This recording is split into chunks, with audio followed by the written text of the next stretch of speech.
Hello and welcome back to the second half of The Last Dog, day 2. All right, so for this assignment, if you need to look through the PowerPoint again, obviously the link is here. If you want to read the text by yourself, you're here, and if you're watching this video, clearly you have clicked on the video link, which will be here as soon as I finish creating it. When you're done reading, you're going to answer the following question. All right, so again, we are working on the race format for this. So read part 2 of The Last Dog and answer the following question in complete sentences using the race format. Make sure to include 3 pieces of evidence from the text in the following format. So restate, answer, cite, explain, just like we talked about last time when we did this for the belt. So internal conflict is when someone has a problem within themselves, within their mind, and they can't solve, or that they can't solve. Please return to page 101 and identify this conflict. Think of the problem he is already having and how the conversation adds to the stress that Brock already feels. Be sure to mention parts of the conversation in your response and identify why Brock feels stressed. All right, so the overall question is, how does the conversation that Brock overhears add to his internal conflict? And write the answer down below. So we're going to look at that on page 101 when we get there. Okay, so we are now at part 2. We are starting on page 99, and you find your page numbers down here on the bottom. So when we get to 101, we'll stop and kind of look at that question that you're supposed to answer. Perhaps way back in the mountains, some small mammals had also survived, keeping the food chain going. But the puppy would not live long enough to find its way there, much less know how to hunt with its mother gone. For the first time in his life, something deep inside Brock reached out toward another creature. The thought of the puppy languishing here by the side of the dead parent until it too... Your name is Brog, all right? The ancient astronomers had named stars after themselves. He had discovered something just as wonderful. Didn't he have the right to name it sort of after himself while preserving the puppy's uniqueness? Don't worry, Brog. I won't let you starve. Which is why Brock appeared at the customs portal after dark, the front of his dry suit stained, carrying a wriggling Canis familiaris of uncertain breed. If there had been any way to smuggle the dog in, Brock would have. But he couldn't, for the life of him, figure out how.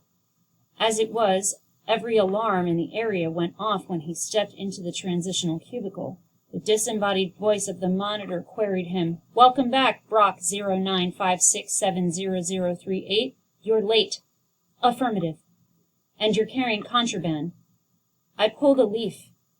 "Deposit same in quarantine bins." "Affirmative." "Sensors denote a warm-blooded presence, not an official roster." "I found a dog," Brock mumbled. "Repeat." "A dog. Canis familiaris is extinct." "Well, maybe it's just a robo-pet that got out somehow." "Correction. Robo-pets are bloodless. Leave dry suit for sterilization and proceed to quarantine inspection." Officials in quarantine inspection, who rarely had anything to inspect, were at first nervous, and then, as they watched the puppy happily licking Brock's face, interested despite themselves. An actual dog. None of them had ever seen one, of course, and Brock's dog was so much, well, more vital than a robo-pet. And although, on later reflection, they knew they should have terminated or expelled it, they couldn't quite bring themselves to do so that night. "It will have to go to research," the chief inspector finally declared. "Permission requested to hand-carry the dog, known as Brog, to research," Brock said. There was a bit of an argument about that. Several inspectors sought the honor, but the chief declared that Brock had shed his dry suit and, being already contaminated, should be placed with the dog in a hermetically sealed air car and transported to research. So the idea of what problem does Brock solve by bringing the puppy back? So now the dog's not going to starve and it'll have somebody to take care of it. However, now we've got some potential problems. This group of people has never seen a living dog before, or a living animal of any kind. So chances are they're probably going to want to experiment on it and see what it's all about. All right, so that could be definitely a potential problem. especially if it looks like it's going to harm Brog in any way, and Brock is now kind of emotionally attached to him. So that's something to think about in the future.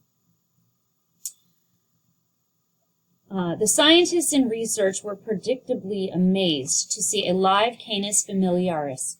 But being scientists and more objective than the lower grade quarantine inspectors, they kept a safe distance both physically and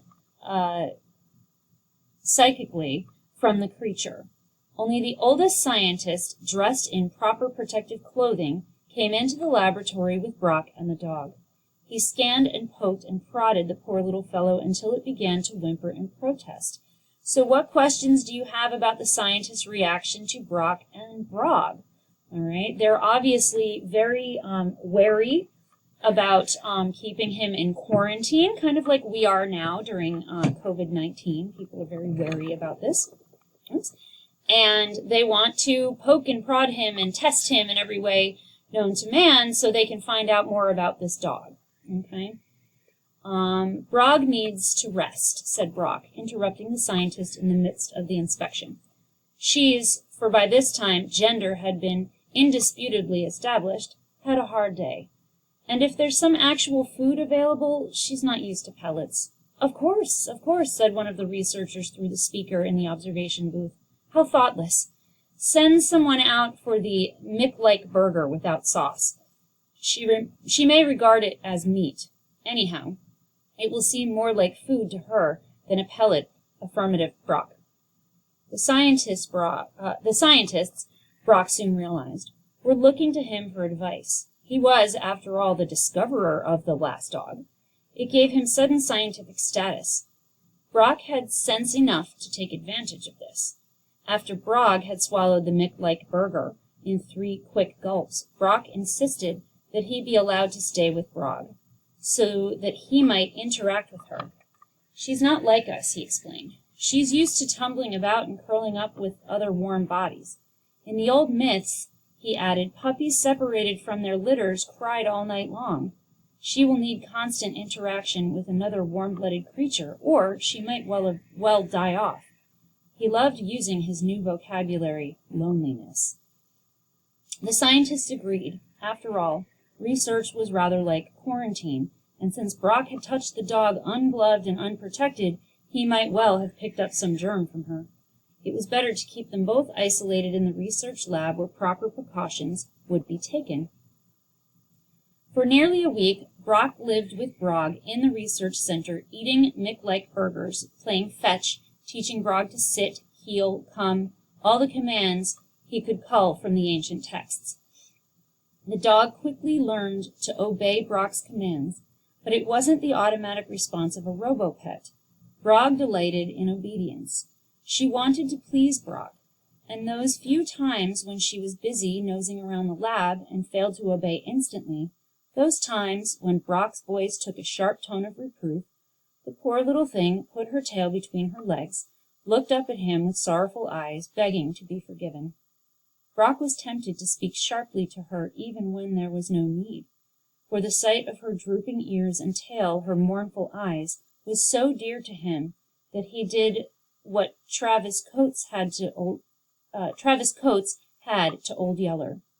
He hugged her. There was no other way to explain it. He simply put his arms around her and helped her to his chest while she beat at him with her tail and licked his face raw. Out of the corner of his eye, he was aware that one of the scientists was watching. Well, let him watch. Nothing was as wonderful as feeling this warmth toward another creature. For the first week, the researchers seemed quite contented to observe dog and boy from the glass-paneled observation booth and speak copious notes into their computers. Only the oldest of them would come into the lab and actually touch the alien creature, and he always wore a sterile protective suit and gloves. The others claimed it would interfere with objectivity if they got close to the dog, but they all seemed to behave positively toward Brog. No mention was made to Brock of his own less than objective behavior. So Brock was astounded to awake in the middle of the night to the sounds of an argument. Someone had forgotten to turn off the communication system. Cloning is the only thing to do. if she's the last. We owe it to prosperity to keep the line going. And how are we going to raise a pack of dogs in a dome? One is nearly eating and drinking us out of a test tube and petri dish. We can't go on this way. As drastic as it may seem, we have to be realistic. Besides, no one has had the chance to do actual experiments since the Dark Ages. Haven't you ever just once yearned to compare virtual research with actual? What about the boy? He won't agree, interfacing daily with the dog. He's become crippled by primal urges. So the idea of what questions do you have about the arguments Brock overhears. So this really shows how cold the people are in his society, that they've now this dog has worked their way in slightly into their hearts and Brock's as well. And now they want to clone it. But the idea that they say they can't feed him because they're growing all of their food in a petri dish, all right? They're basically making plant-based, meat and things like that the dog can eat, but they can't make it fast enough, so they don't want to have more dogs to eat them, out of house and home, so to speak. All right. So this is part of the conversation that you can use for the information on 101 to add to your answer of your question, if you would like to. Can you think what chaos might ensue if a flood of primordial emotions were to surface in a controlled environment such as ours? Another asked. Apparently emotions are easily triggered by interactions with primitive beasts like dogs. All right, so these people have no emotional reaction to things, and now all of a sudden they have this emotional reaction to this other warm-blooded, pet creature, and now they're worried about what chaos might happen in their world. Shh, not now. The system clicked off. But Brock had already heard. He knew he had lost anything resembling scientific objectivity. He was no longer sure objectivity was a desirable trait. Objectivity is basically when you can look at something scientifically without any emotions or opinions. You just look at it for what it is. He is being what's called subjective, meaning now he's emotionally attached to this animal and he doesn't want anything to happen to Brog. He rather enjoyed being flooded by primordial emotions, but he was more worried for Brog than for himself. It wasn't hard to figure out what the scientists meant by actual experiments. Cloning would be bad enough. 10 dogs who looked just like Brog, so no one would know how special, how truly unique Brog was. But experiments, they'd cut her open and examine her internal organs the way scientists had in the Dark Ages. They'd prod her with electric impulses and put chips in her brain. They'd try to change her personality or modify her behavior. They'd certainly try to make her eat and drink less. In the dark, he put his arm around Brog and drew her close. He loved the terrible smell of her breath and the way she snored when she slept. They'd probably fix that too. The next day, he played sick. Brog, faithful dog that she was, hung around him, whimpering, licking his face. The scientists showed no particular concern. They were too busy plotting what they might do with Brog. Brock crept to the nearest terminal in the lab. It was already logged in. The scientists had been doing nothing but research on Canis familiaris, common canine diseases. Brock scrolled down the list with descriptions. No distemper wouldn't do. The first symptom was loss of appetite. He couldn't make Brog fake that. On and on it went. No heartworms wouldn't do. What he needed was a disease that might affect Homo sapiens as well as Canis familiaris. Here it was, rabies, a viral disease occurring in animals and humans, especially in dogs and wolves, transmitted by bite or scratch. The early stages of disease are most dangerous, for otherwise healthy and friendly appearing animal will suddenly bite without provocation. Rabies, was it? Somehow he would have to make Brog bite him. There was no anti-rabies serum in the dome, he felt sure. There were no animals in the dome. Why would they use precious space to store unneeded medications? So they'd have to expel him, as well as Brog, for fear of spreading a disease. He shivered, then shook himself. No matter what lay on the outside, he could not stand to go back to the life he had lived in the dome before he met Brog. So he's basically overheard this conversation, and this conversation on page 100 is actually the one that you're going to want to use for your for the answer to your question. So basically, he's overheard this conversation. He's afraid of what they're going to do to Brog, and he is less afraid of living on the outside of the dome, not knowing what's out there, if he'll be able to survive or anything. He's less afraid of that than losing this dog that he now has, emotions for. So he plans on having Brog bite him so that it will look like the dog has rabies and he's contracted rabies, and they'll have to kick him out of the society and make him leave the dome.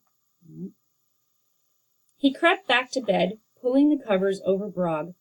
When one of the scientists came into the observation booth, Brock pinched Brog's neck as hard as he could. Nothing. He pinched again harder.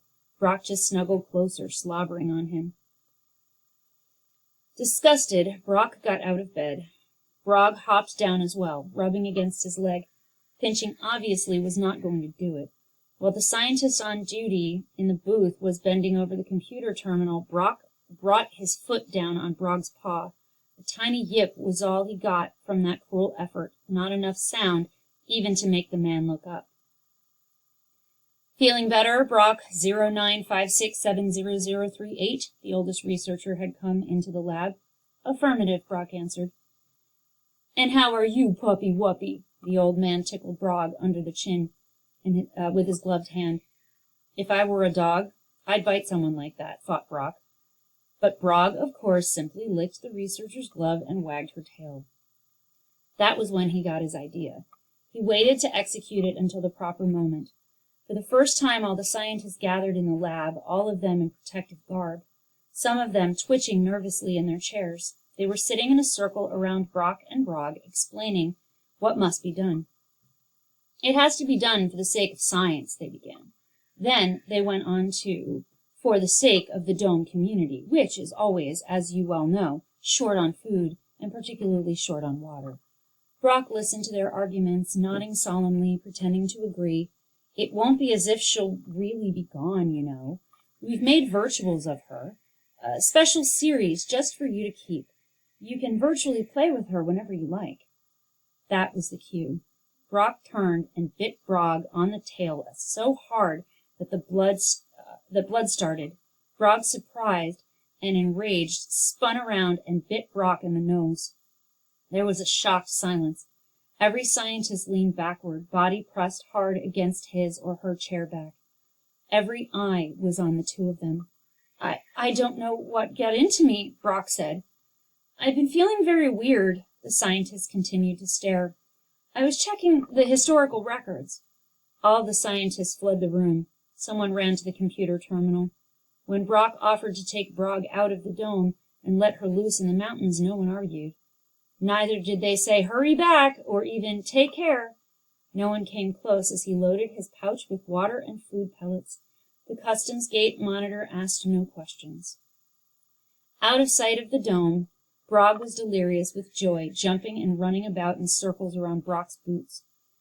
Why wasn't the atmosphere choking Brog, if it was as poisonous as the dome dwellers claimed? His heart beating rapidly, Brock unscrewed his helmet just enough to let in a little of the outside atmosphere. Nothing happened. In fact, he seemed to be breathing perfectly normally. He took off the helmet entirely. He was still breathing freely, but his heart was beating so hard he couldn't be sure. He waited for the choking sensation he had been warned of. It didn't occur. Could they be wrong? Could the outside world have healed itself? Perhaps. Perhaps the reason the scanner had so much trouble reading the outside atmosphere was because it wasn't within the range of the computerized expectations. Could it be? Could it be that fear had kept the dome dwellers prisoner many years longer than a poisoned environment would have? He unfastened the dry suit and slowly stepped out of it into the sunlight. It was wonderful how much faster he could walk without the clumsy suit. Who knows, Brock said, as said to a frisking Brog, "Who knows? Maybe out here you aren't the last dog. Your mother had to come from somewhere."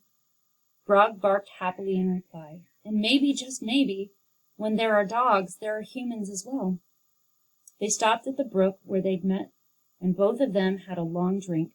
Brock no longer carried a scanner, but he knew what he felt was excitement. The water was delicious. All right, so this brings us to the end of the reading. Remember, you're going back to page 100, not 101, 100, to complete your assignment about the conversation that they have and how that furthers everything in the plot. All right, have a great day, and I will see you for the next story.